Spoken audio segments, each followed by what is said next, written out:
Hey YouTube, it's lincolnstrofer back with my X-saber build. We'll start off with the monsters.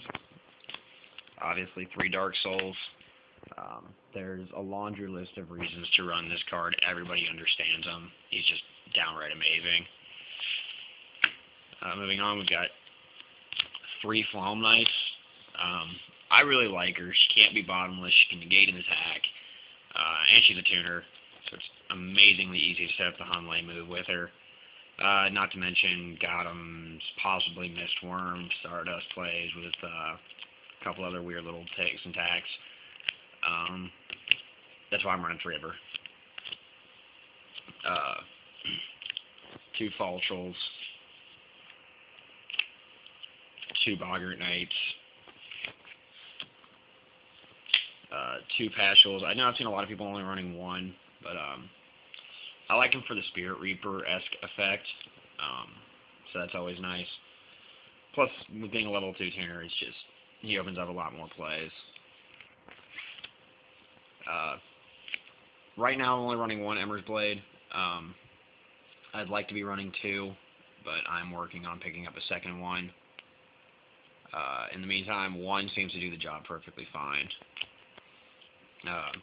1 Air Bellum. Without Cat, there's just no reason to run 3 of them. There's no reason to run more than 1. He's a bottomless target. So, to normal summon and lose my tuner, you can't afford it in this format. Right now, I'm running 1 Gardastrake. I like him late game. I like him for utility. During testing, he's been kind of 50-50. He's done really well sometimes, not so well other games. I have a really strong feeling by regionals he's going to come out for another Ember's Blade. 1 Regigura. I like to be able to recycle. I like the recycling, and not to mention it sets up the Gotham's Fall Troll hand loop. Just amazing combo. If anybody doesn't know it, you basically recycle him and 2 Fall Trolls to discard your opponent's entire hand. 1 Super Nimble Mega Hamster. I was running 2. Don't really like 2. Felt like I was getting overloaded with them. Other than that, he's great for getting Dark Soul out of the deck. And 1 Morphing Jar. Nobody else in my locals is running Morphing Jar. I really like him. He's gotten me out of some bad hands, and without heavy, it's really easy to be able to set 4 in a Morphing Jar. So that's my monster lineup. I'll move on to my spells. 2 Book of Moons. I know I've seen a lot of people running 3. 3 is good. I like 3, but I like 2 a little bit better. Opened up some slots for some other staples that I liked. But it's great for obviously stopping attacks and setting up Flaum Knight's effect. And refreshing her negation ability. 2 Mystical Space Typhoons. It's a staple. I like 2 MSTs. I always will. 2 Gold Sarcophagus.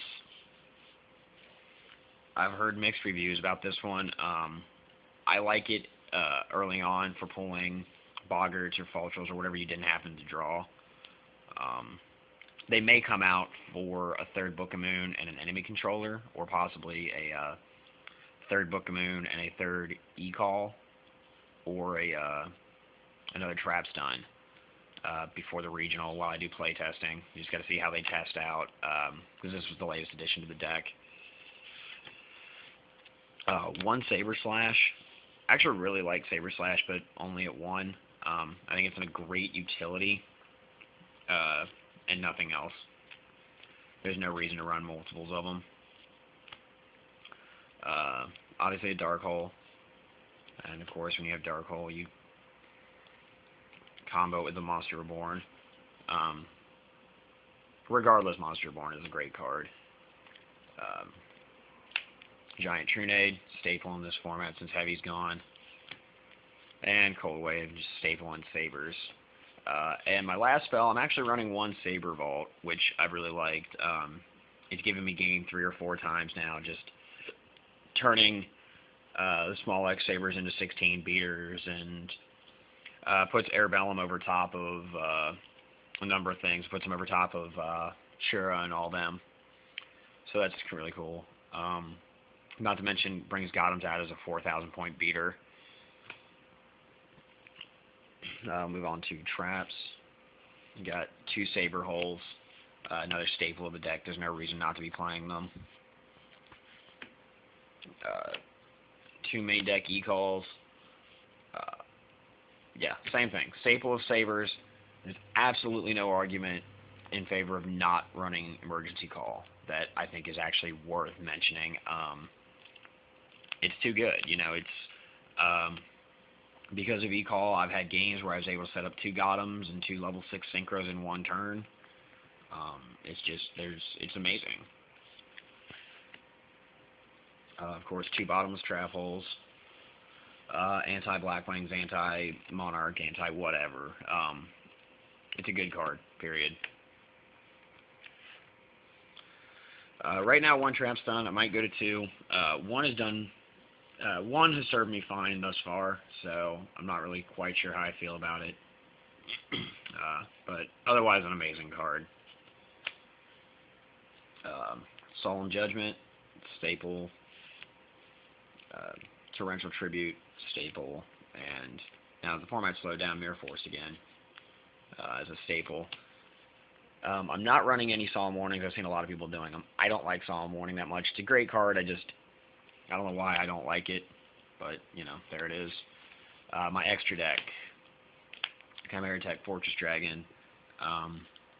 Since gadgets are still kind of running around, he's great. Not to mention getting a couple other weird little niche cards off the field. Speaking of those, Cadister. Everybody knows what this guy does. He's a general staple of the extra deck. Magical Android, same thing. I see her as a staple. Bryanak, staple. Goyo, staple. Gaia Knight. He's actually left over in my extra deck from when I was playing Infernities. But I find that setting up level 6s early game when I don't really want to throw down Hyunlei or Goyo, and I need to get something bigger than Arabellum on the field. Gaia is a nice little choice as far as an early turn beater that it's like, hey, if he stays on the field for more than 1 turn, great. If he gets destroyed, I didn't really lose anything, just a beater. Of course, 2 Hyunleis for back row. Arabellum. He's in there for a couple reasons. One, I love his effect early game. Absolutely love it. And when you set up with Hamster, he's really good. Also, when I was given the extra deck for this one, it didn't have a Black Rose Dragon in it, and mine was recently stolen or something. I don't know what happened to it, but I don't have one at the moment, so I'll be getting one before Saturday. So he's my level 7 as it stands. Colossal Fighter, staple. Stardust Dragon, staple, and Dark End Dragon. I don't get to summon him very often, but I can set him up with Cadister and Phloem Knight or Arabellum, and I mean, even same thing as Arabellum. If he stays on the field for 2 turns or so, great. Every time I play him, he gets advantage, like just constantly. Even if all I get to do is priority 1 time and take a monster out, he's still great since he dodges Stardust. Another one I don't summon very often, but he's staying in there. 1 Mistworm. It's a lot harder, I'm finding, in here to set up those plays, but you know, he's good. And lastly, 2 Gothams, staple of Sabers. He's way too good. My side deck right now is a work in progress. Anybody from my locals has seen it. It's a transition from an Infernity side deck to a Monarch side deck to now being an X-saber side deck. Not to mention, I need to keep some secrets for the regional. The updates as far as this deck goes, it's X and 1 in my locals. 6-round local, I went 5-1 with it, and ended up splitting with a teammate for 1st and 2nd place. So I'll be doing extensive playtesting this week, and I'll be playing in the Columbus Regional Saturday, so I'll see you there.